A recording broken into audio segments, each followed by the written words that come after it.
Hello everyone. तो आज का हमारा टॉपिक है पिट्स इंडिया एक्ट 1784। ये जो एक्ट थी ये आई थी, जो रेगुलेटिंग एक्ट 1771 थी, उसके बाद एक एक्ट हुआ था एक्ट ऑफ सेटलमेंट 1781। उसके बाद जो है हमारी पिट्स इंडिया एक्ट 1784 आई थी। पिट्स इंडिया एक्ट ये किस लिए आई थी कि जो ईस्ट इंडिया कंपनी थी वो लॉस में जा रही थी और उसको रेगुलेट किया गया था। उसके बाद भी लॉस में जा रही थी वो, तो उसमें कुछ न कुछ कहीं ना कहीं कोई फॉल्ट था, कोई कमी थी, उसी को ठीक करने के लिए, सेट करने के लिए जो है पिट्स इंडिया एक्ट 1784 आई थी। तो चलिए पढ़ते हैं। First point, prime minister. जब पिट्स इंडिया एक्ट बनी तो उस टाइम पे प्राइम मिनिस्टर थे विलियम पुट। ये सीधा सीधा क्वेश्चन आ जाता है कि प्राइम मिनिस्टर कौन थे पिट्स इंडिया एक्ट के टाइम पे, तो थे William put. William put was the prime minister at the time of पिट्स India act 1784। इसमें सेकंड कंसेप्ट आता था ड्यूल गवर्नमेंट सिस्टम का, कि जो गवर्नमेंट सिस्टम था उसको वो जो है डबल गवर्नमेंट सिस्टम हो गया था, जिसमें कि जो मतलब वर्क था, जो ईस्ट इंडिया कंपनी का जो ट्रेड का वर्क था उसको दो भागों में बांट दिया गया था। ड्यूल गवर्नमेंट सिस्टम आ गया था। सिर्फ कंपनी का ही नहीं, जो रूल्स और रेगुलेशंस थे उसके जो मतलब उसके जो अफेयर्स थे उनको डिवाइड कर दिया गया था दो पार्ट्स में। पहला था कमर्शियल अफेयर।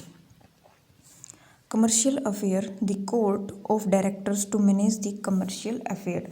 ये जो कोर्ट ऑफ डायरेक्टर है वो मैनेज करेगी कौन? Commercial affair. Court of director एक ग्रुप ऑफ पीपल्स था, एक बॉडी थी 24 मेंबर्स की, 24 मेंबर्स की, ठीक है।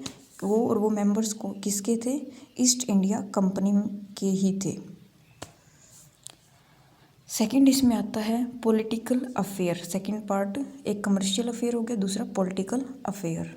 Political affair, a new body called board of control. एक नई बॉडी निकल के आई, board of control, to manage the political affair, जो पॉलिटिकल अफेयर्स को संभालने लगी, उसको मैनेज करने लगी।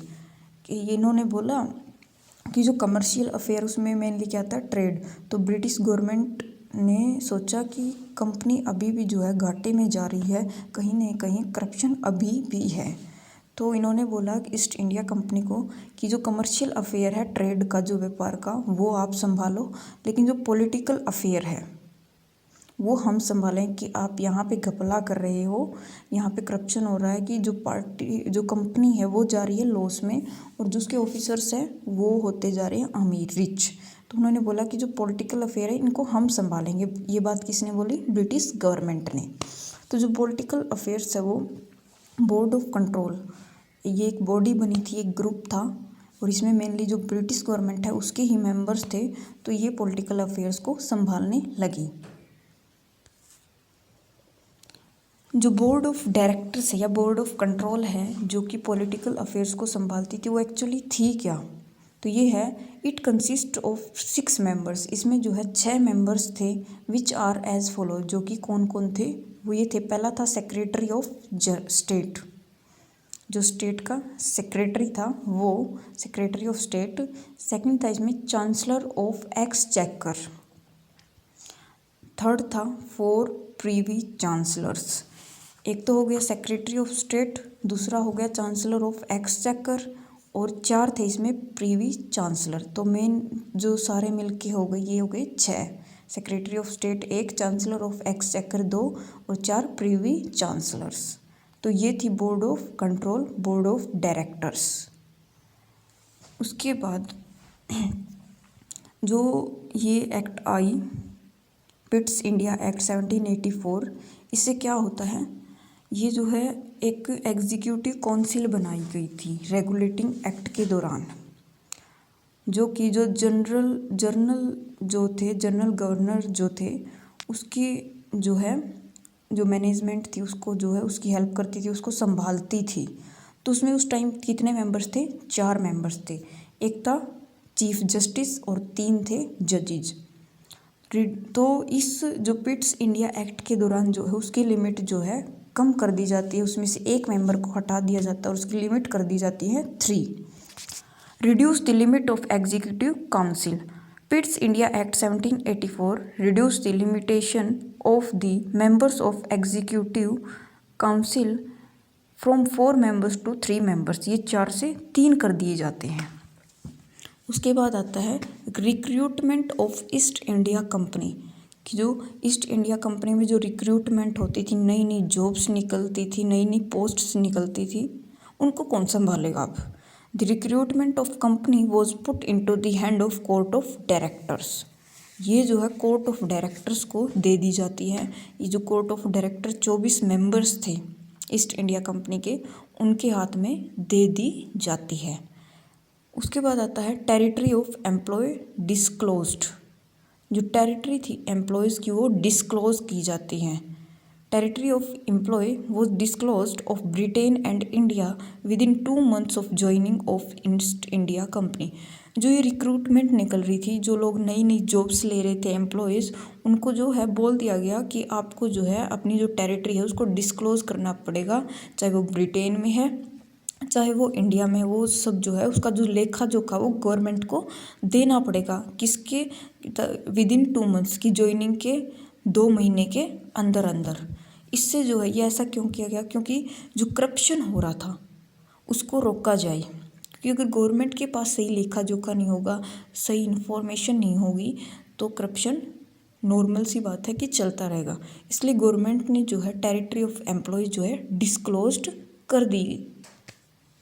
नेक्स्ट है empowerment of board of control, कि जो बोर्ड ऑफ कंट्रोल है उसको पावर मिल गई, उसको एम्पावर कर दिया गया, उसको सख्त बना दिया गया, उसको मजबूत किया गया। किसको? बोर्ड ऑफ कंट्रोल को। बोर्ड ऑफ कंट्रोल कौन थी? ब्रिटिश जो गवर्नमेंट है उसके ही कुछ मेंबर्स उसमें थे, उसी को बोर्ड ऑफ कंट्रोल कहते हैं। उसी वही एक बॉडी है बोर्ड ऑफ कंट्रोल की, जिसमें 6 मेंबर्स थे, एक सेक्रेटरी ऑफ जनरल और एक्सचेकर था और 4 प्रीवी चांसलर थे। वही ये बॉडी थी। तो ये मेनली ब्रिटिश गवर्नमेंट ही थी, तो इनकी जो है पावर बढ़ गई, क्योंकि ये पॉलिटिकल अफेयर्स को संभाल रहे थे, कि जो भी पैसा है लेन देन है उन सबको यही संभाल रहे थे। It empowered the board of control to supervise and direct all operations of the civil and military government or revenues of the British possession in India। कि जो सारा का सारा कंट्रोल था वो किसके पास चला गया? ब्रिटिश गवर्नमेंट के पास। जो ईस्ट इंडिया कंपनी थी वो तो सिर्फ अब ट्रेड कर रही थी, जो बाकी का जो अधिकार था, सारे के सारी जो पावर थी वो किसके पास चली जाती? बोर्ड ऑफ कंट्रोल यानी ब्रिटिश गवर्नमेंट के पास। नेक्स्ट पॉइंट है British possession in India. The company's territory in India were for the first time called the British possession in India। जो कंपनी की जो टेरिटरी थी इंडिया में, कि जो कंपनी है वो टेरिटरी उसने इंडिया में ही तो ट्रेड कर रही थी, वो इंडिया में ही थी, इंडिया से ही माल लेती थी, बाहर भेजती थी अपने देश में, यहाँ से पैसा कमाती थी। तो जो इंडिया की टेरिटरी पे जो कंपनी है जो ट्रेड कर रही थी, उसको फर्स्ट टाइम ऐसा था कि ब्रिटिश पोजेशन इन इंडिया बोला गया। नेक्स्ट है सुप्रीम कंट्रोल ऑन कंपनी। जो सुप्रीम कंट्रोल की जो मतलब एकदम मजबूत जो कंट्रोल था कंपनी पे, वो किसका आ गया था? Supreme control on company the British government. किसका? ब्रिटिश गवर्नमेंट का। The British government was given the supreme control over the company affairs and it's administration in India. कि जो कंपनी का जो सारा सिस्टम था, अफेयर्स थे, तो मेनली पॉलिटिकल अफेयर्स कौन संभाल रही थी? British government. Board of control में कौन थे? ब्रिटिश गवर्नमेंट के ही तो मेंबर्स थे। तो ब्रिटिश गवर्नमेंट जो है जो इन सब जो अफेयर्स थे ईस्ट इंडिया कंपनी के उनको संभाल रही थी, उसमें वो हिस्सा ले रही थी, सारा का सारा उनके ऊपर कंट्रोल आ गया था। तो ब्रिटिश गवर्नमेंट का जो है मेन कंट्रोल बन गया था किसके ऊपर? ईस्ट इंडिया कंपनी के ऊपर। ये सारी चीज़ें जो प्रोविजंस वगैरह है ये इस एक्ट में निकल के आए, द पिट्स इंडिया एक्ट 1773। तो आज का टॉपिक हम यहीं ख़त्म करते हैं, नेक्स्ट टॉपिक जल्दी ही लेकर आएंगे।